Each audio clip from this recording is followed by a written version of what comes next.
Hello बच्चों, let's read our question and that is what is a recombinant DNA vaccine? Give two examples. हमें बताना है कि recombinant DNA vaccine क्या होती है और इसके दो एग्जांपल देने हैं। तो टर्म से ही समझ में आ रहा है recombinant DNA यानी हमने क्या करा है डीएनए में चेंज लाया है। सो यहाँ पे हम recombinant डीएनए वैक्सीन के लिए सीधे सीधे लिख सकते हैं these vaccines are produced by recombinant DNA vaccines are produced by using genetically engineered plasmids. Using genetically engineered plasmids. हम इन्हें कैसे बना सकते हैं? जो प्लाज्मिड्स होते हैं उनको जेनेटिकली इंजीनियर कर सकते हैं अपने हिसाब से। That have और ये प्लाज्मिड्स में हमें क्या मिलेगा? That have जीन जिनमें हमें एक कैरेक्टरिस्टिक जीन मिलेगा। Gene inserts processing the surface protein, processing the surface proteins of a pathogen. Surface proteins of a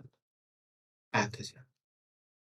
इसके अलावा हम यहाँ पर ये लिख सकते हैं after binding to the pathogens जहाँ पे जिसके बारे में हम बात कर रहे हैं दैट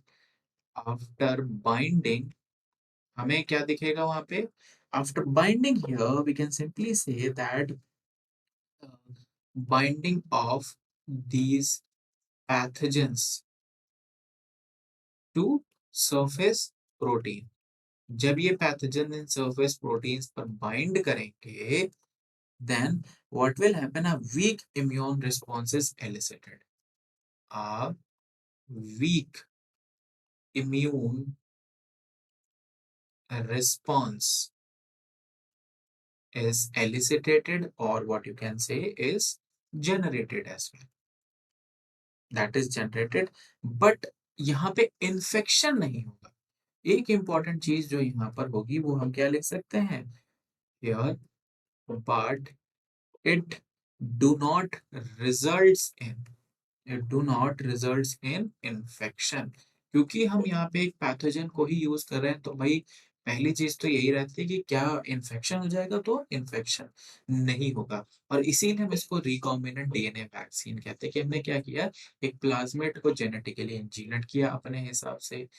और उसमें हमने एक ऐसा जीन इंसर्ट किया है जो कि क्या करेगा सरफेस प्रोटीन्स को क्या कर सकता है प्रोसेस कर सकता है क्योंकि सरफेस प्रोटीन का रोल ही यही है सरफेस प्रोटीन का मतलब है कि जो रिसेप्टर्स प्रेजेंट है जाके उनसे बाइंड करे क्योंकि बाइंडिंग ही नहीं होगी तो वो रिस्पॉन्स नहीं जनरेट होगा और जैसे ही क्या करेंगे ये पैथोजन जाएंगे ये बाइंड करेंगे सरफेस प्रोटीन से और ये उन जगहों पर बाइंड करेंगे जो कि इम्यून रिस्पॉन्स जनरेट कर सकता है बट ये इतने ज़्यादा अमाउंट में नहीं है या इनकी इफेक्टिविटी इतनी नहीं है कि ये इन्फेक्शन कॉज़ करे। और अगर हम बात करें कि भाई ये प्लाज्मिड्स किसके हैं जिनके बारे में हम बात कर रहे हैं, तो what we can write here simply is that these plasmids are basically of bacteria and yeast. Generally हम जो बैक्टीरियल प्लाज्मिड्स होते हैं या तो उनको यूटिलाइज करते हैं या तो यीस्ट के जो प्लाज्मिड होते हैं उनको यूटिलाइज करते हैं जो कि बेसिकली वायरल प्रोटीन्स को क्या कर सकते हैं एक्सप्रेस कर सकते हैं यानी हम अगर इनके प्लाज्मिड में जीन इंसर्ट कर देंगे तो ये वायरल प्रोटीन को एक्सेप्ट करें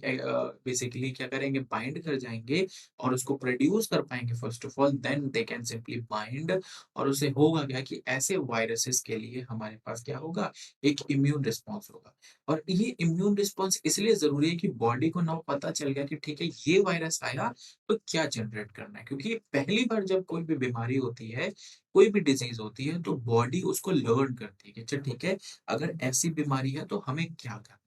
और जैसे जैसे लर्निंग बढ़ती है बॉडी की वैसे वैसे एंटीबॉडी प्रोड्यूस होती है तो अगर हम बॉडी को पहले से ही बता दें कि देखो ये प्रोड्यूस करना है ये इम्यून रिस्पॉन्स जनरेट करना है तो हम क्या करेंगे बीमारियों से जल्दी इफेक्ट नहीं और अगर हम यहाँ पर एग्जाम्पल लें वैक्सीन के लिए बिकॉज हमें यहाँ पे एग्जाम्पल्स भी देने हैं तो the best example is the hepatitis B vaccine hepatitis B vaccine है जो कि एक बहुत कॉमन वैक्सीन है जो दी जाती है there this BCG vaccine that is also given and then हम यहाँ पे एग्जांपल ले सकते हैं पोलियो वैक्सीन का। Like these are the major vaccines जो कि बहुत प्रोमिनेंटली यूज की जाती है, बहुत कॉमन है इनका यूसेज देन अदर वैक्सीन्स जो कि अर्ली स्टेजेस में ही किसी भी चाइल्ड के डेवलपमेंट में लग जाती हैं, क्योंकि these diseases are very what we can say dangerous अगर इनका सही से वैक्सीनेशन ना हो या फिर इनके बारे में ख्याल ना रखा जाए। So here you can simply see कि कैसे हम रिकॉम्बिनेंट डीएनए वैक्सीन बनाते हैं और उसके क्या-क्या example. I hope this will help you. Thank you.